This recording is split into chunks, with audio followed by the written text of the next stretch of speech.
What is going on, you guys? My name is Richeefer and welcome back to another video. Today we are going to be playing The Monster Inside.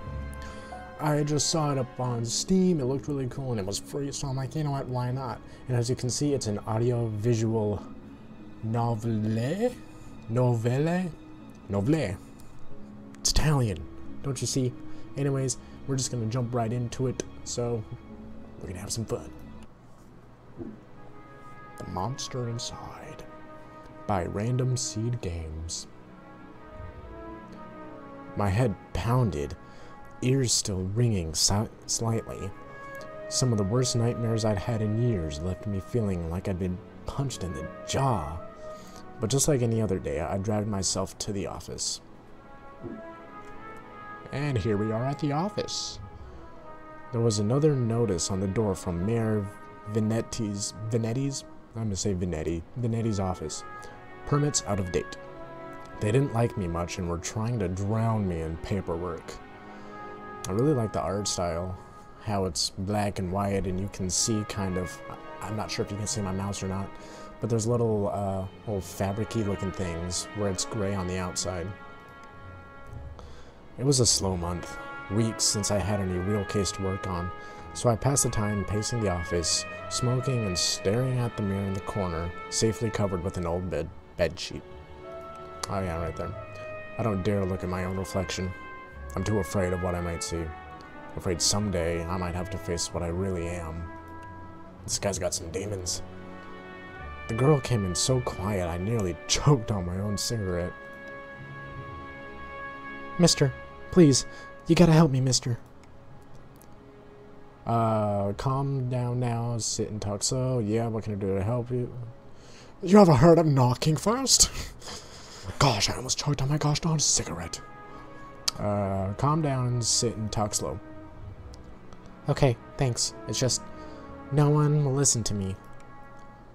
Just tell me your tale. I'm listening.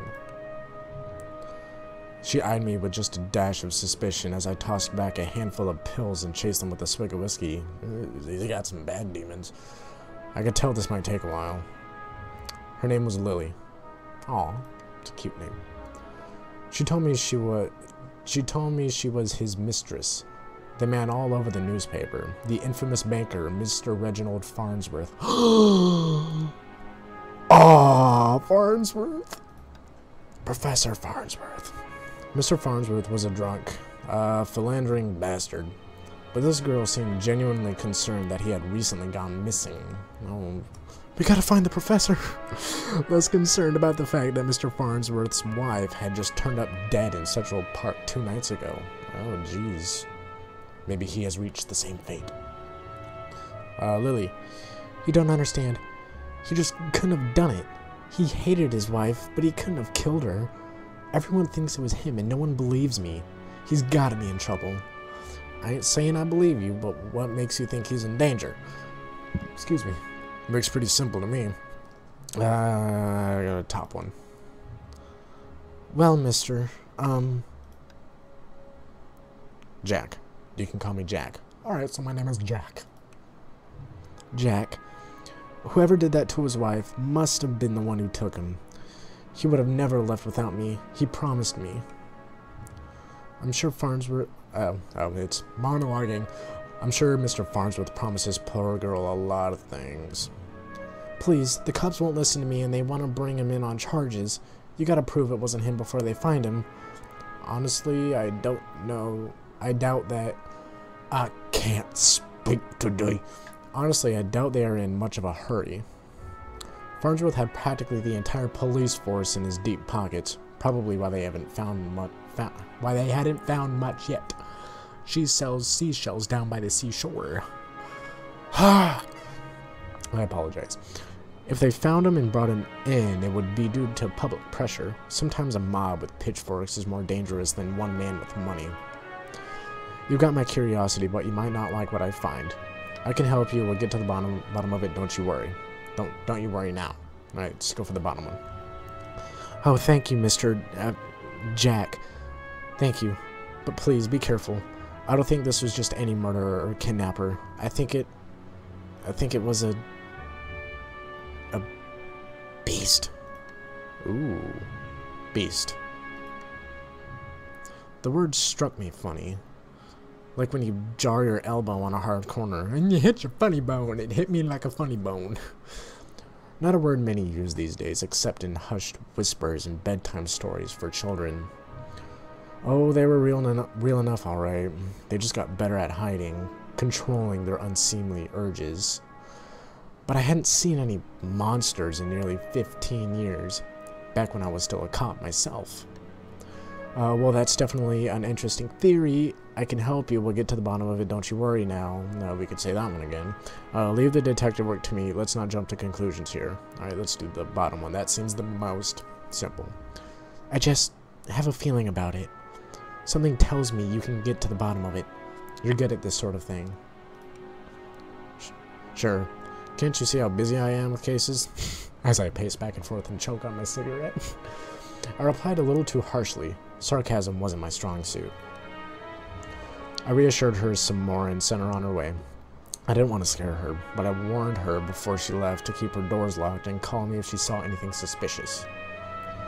I didn't know if she was in any danger herself. Better safe than sorry. Alright, moving on. That night I had my way down to Central Park. Yeah. It was a long shot, but maybe there was something there that the cops had missed. Next chapter. I like this. I like it a lot. The scene was already picked clean by the cops days ago, but I got a knack for finding the things others overlook. Do I have to go searching? Oh no. A knack, more of a symptom of a condition. Other less useful symptoms I keep in check, but for the time being, my keen sense of smell would come in handy. Alright, looks like we got a little person on the ground with a little chalk outline, and some caution tape, and some cones. The body was here, I drew it with chalk myself, doesn't it look so nice? It was faint, but I could smell it before I even approached the police line. The scent was less of a thing and more of an emotion. Seduction. Ooh. A strangely familiar smell. I expected the scent of trepidation. Is that how you say that? Trepidation. Good, I know words.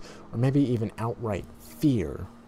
But Mrs. Farnsworth seemed to have been at the height of pleasure when she left this world. Brought new meaning to a crime of passion. Ba-dum-ts. Jokes for days. Pushing the thought from my mind, it was time to get down to business. Investigate the crime scene. Alright, yeah, what's that? I saw that earlier. Muddy footprints everywhere, difficult to pick out anything from the prints the cops left behind in their haste. But cops don't wear 2,000 pairs of carcanos. It looked like Mr. Farnsworth was there that night and walked away on his own 2 feet. Investigate the scene, we got that. Oh, there's some scratch marks on the tree. A burn mark on a nearby tree caught my eye. I ran my fingers along its length and felt a chill down my spine. It wasn't just any burn marks. This was the mark of an ancient magic. Now we're going about magic now. From murder to beast to magic. What kind of place do we live in where this stuff is a problem? It's doubtful the cops would have picked up on it. Could Lily have been right? Something unnatural was at play here. But I was no stranger to the strange. After looking around for a while longer, I realized the park had given up all it was hiding from me. So I trudged back to my apartment and I can't talk. And my head hit my pillow like it owed me money. Next chapter. The next morning I was reeling from another bout of ghoulish nightmares, but I tried to hide my discomfort when I saw Lily was already sitting outside my office. She waited wordlessly as I unlocked the door and ripped down another notice from the mayor's office. I mentioned for her to step inside, seemingly afraid of what I might say. She finally worked up the courage to ask.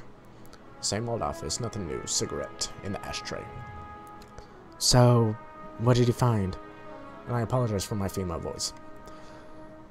Well, I got some good news. Farnsworth might still be alive. Not sure about beasts, but something unnatural was at play.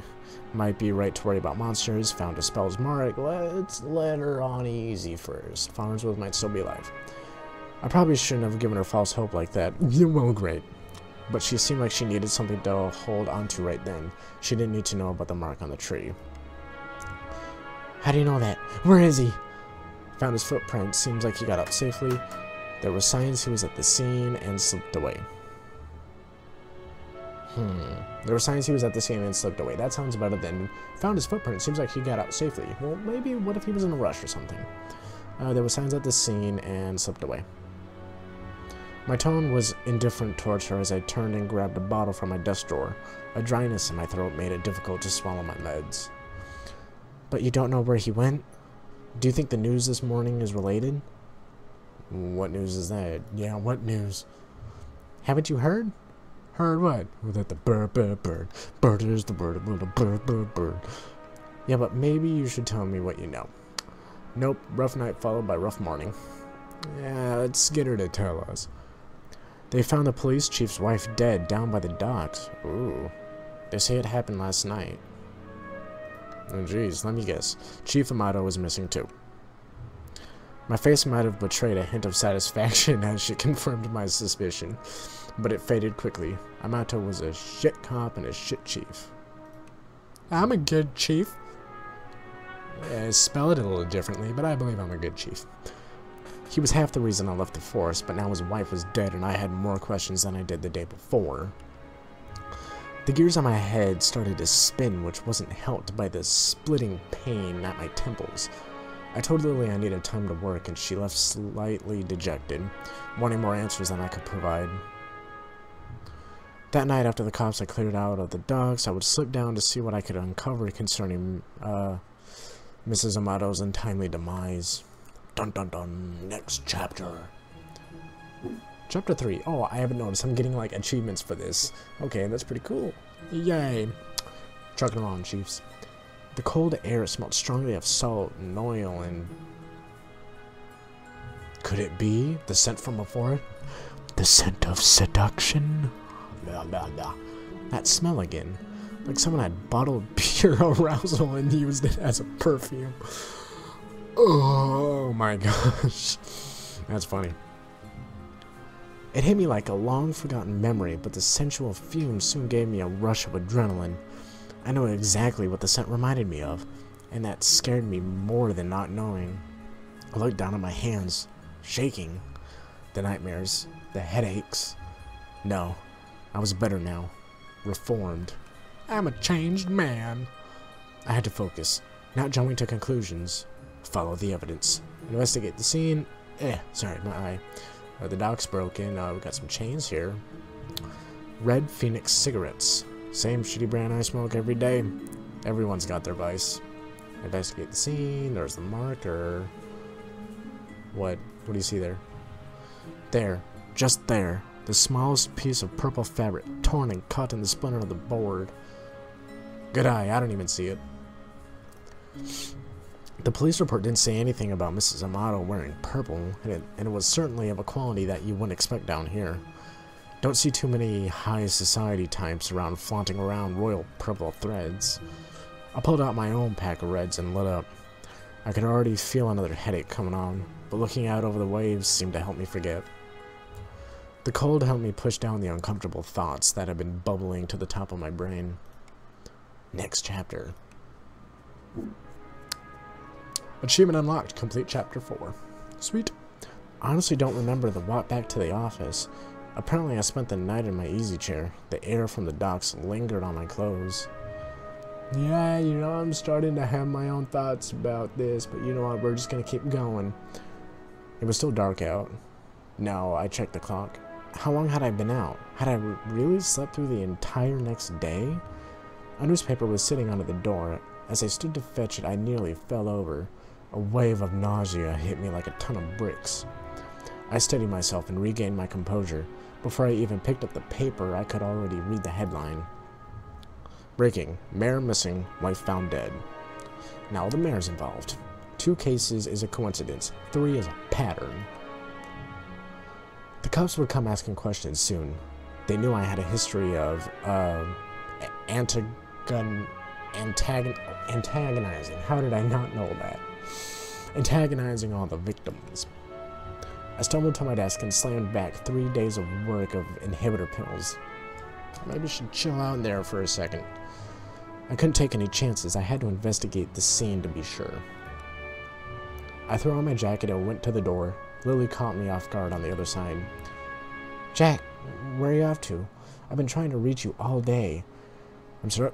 Excuse me. I'm sorry, Lily, but I don't have to talk. I have to go. I've just been busy. I'm off to Mrs. Vanetti's crime scene. Let's go to the crime scene. Excuse me, I'm burping all over the place. Okay, but we need to talk when you get back. Stay safe. Such a sweet gal. She gave me a soft kiss on the cheek as I rushed off. Okay, like I get that she's a sweet gal and everything, but that just seems a little, as someone who you're working a case for. Like, you met her like 3 or 4 times, and she's like, oh, stay safe. Mwah. It's like, really? Like, I'm not complaining, but like, I guess I am complaining a bit, but whatever. Part of me wanted to stay and tell her it would be okay, but it would be a lie. Next chapter. Ooh, the music. The alley was located just behind the high-rise apartments where Mayor Vanetti and his wife lived. I could tell the police were spooked now. The crime scene was even sloppier than the last. I hadn't even bothered to submit the trash into evidence. Investigate the crime scene. Let's look at the trash. Why would they at least look through the dumpster? It seemed untouched. No one wants to do the dirty work. But I know how to find the good stuff. It really doesn't take long if you know what to look for. Lightweight bags usually means someone was dumping documents. If you were lucky, they didn't bother to shred them. Jackpot. Shell companies, shady stock trades, bribes. I knew Mayor Vanetti was crooked, but this was unbelievable. And there was more. Letters between Mayor Vanetti and Chief Amato talking about me. How they were trying to get me to shut down. They didn't like me snooping around crime scenes all the time. Well, they weren't here to stop me snooping around this one. Let's look at the open car door. Vanetti's car. If he's still alive, why wouldn't he have left in his car? It didn't make any sense. I honestly wasn't too motivated to find him, but the stakes were too high. And my bet was edging towards the unthinkable. As I searched around for anything that might assuage my fears, I guess that's how you pronounce that word, I caught the scent again. That same arousal scent. It overwhelmed my other senses with undulating pleasure. It was intoxicating. A weapon used on the weak-willed. A weapon I knew all too well, though it had been many years since I had used it. Was there another like me? Was I being framed? It wasn't possible. Was it? I was taking my inhibitors. I was reformed. But the nightmares, the headaches, the memory lapses, I couldn't even trust myself. I started walking back out the alley when something shiny caught my eye. A watch. Not just any watch, though. My watch. How long had my wrist been bare? Surely I just dropped it when I first came down the alley. I checked the time just before I left the office. Hadn't I? Or had I used the wall clock? I couldn't be sure. I couldn't be sure of anything. So I ran. Next chapter. How many chapters is this? I don't know why I ran back to the office. The cops would probably show up any minute to knock the door down and cart me away. They will put it together before long. Maybe it would be best for everyone if I simply faced my own reflection. But Lily was still there waiting for me. Jack, what's wrong? You look like you've seen a ghost. My own ghost. Come back to haunt me from the past. You're not making any sense, Jack. Come, sit down. You don't understand. You're not safe around me. I took a good last look at her as I prepared to shove her out the door. I noticed she was wearing the same thing she had when she first came to my office 3 days ago. A beautiful purple dress. Odd that I hadn't really noticed it before, but it made her seem out of place, out of time. And it was frayed around the edges, torn in places. My chair caught my fall as my knees failed me. It was you.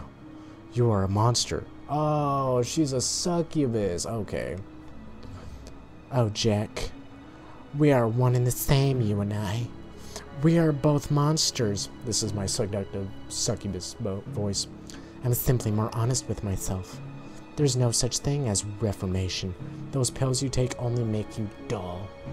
Beasts like us should never suppress our true nature as you have, incubus. Those men were probably dead too, now I figured. She probably took them to her lair and harvested their seed. So, you've done all this just to wake me up? You could say that, though it seemed enough just to have you doubt yourself. You believed you were still capable of such horrors, which means deep down you probably are. You can't escape it. Now I need you to complete the deed. You took my watch. Messed with my head. Oh, don't act like I didn't do you a favor. Those men hated you and wanted you gone, and now they are gone. I mustered the strength to stand again, moving casually to the window by the corner. She was right about one thing. I was dull. Weak compared to her. If I refused her and she attacked me, I was a dead man. I had to keep her talking. I've never met a succubus who seduces and kills women. Oh please, such a 14th century stereotype. I don't discriminate when it comes to pleasures of the flesh. But I do still need an incubus like yourself to take the tainted seed I've harvested from those awful men and plant it among the fertile masses for me. I'm tired of draining my lovers just to survive. I'm ready to settle down and start a family. Ha ha ha ha ha. That maniacal laughter. I positioned myself carefully, making sure she was looking my direction. Sorry, but I'm not your guy. With a quick flick of my wrist, I whipped the old bedsheet off the corner mirror. Lily was blinded by her own reflection and sucked into the mirror with a painful, monstrous scream. Trapped. Shielding my own eyes, I pulled a revolver from my desk side drawer, aimed it at the mirror, and fired. Ooh. She dead.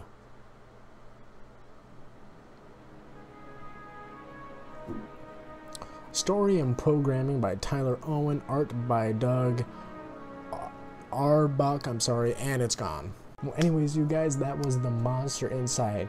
Now, that was pretty cool, alright? I've never really done an audio, visual novel kind of thing, but that was really cool, and I liked it a lot. Like, yeah, you can kind of like start piecing the pieces together in the beginning, but it was still really cool, like the realization of everything, and it all just comes to you, and then you're like, you're the person, or I'm the person, or these people are it. It's just really cool, and I liked it a lot. I liked the story, I liked the music a lot. It's like that old kind of, I don't know how to pronounce it, or I don't know the word for it, but I like it. Old jazz. It reminds me of like The Godfather a bit. Well, anyways, you guys, I hope you enjoyed the video as much as I did. Come and check it out. It's free on Steam, and it's by Random C Games. I don't know if you can get it anywhere else, but it's on Steam for free. I'll put a link down in the description for you guys. Anyways, thank you so much for watching, and hit that subscribe button to be notified whenever I make more videos. Anyways, see you later.